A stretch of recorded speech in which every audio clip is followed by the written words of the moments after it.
Märtsi küüditamise ajal olime meie, see oli koolivaheaeg just. Meie olime Leoga saarel, tähendab meie isa kodus. Leo läks Kuressaare ja vist oli ennast seal ikka ka nii tänaval olnud, et mitte lähedale anda.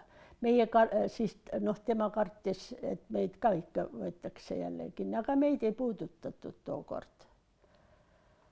Ja võib-olla sellest meil tekkiski see veendumis, et meid enam, et me ei huvita enam kedagi.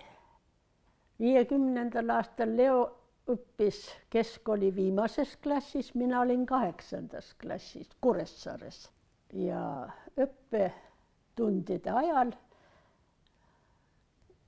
tuldi klassi, üks kooliametnik tuli ja ütles, et Erika, mine direktori kabinetti, et sind oodatakse seal. Ma ei mäleta, et midagi oleks selgitatud või räägitud seal.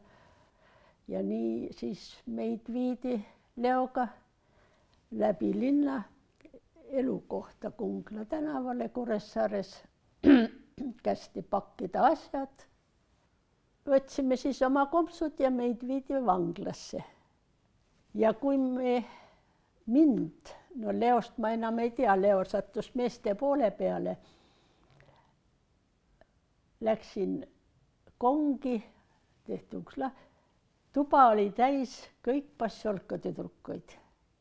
Tuba, meie kamber. Akende all oli pikk nari, igal pool nad istusid ja loomulikult nägemise rõõm kui suur.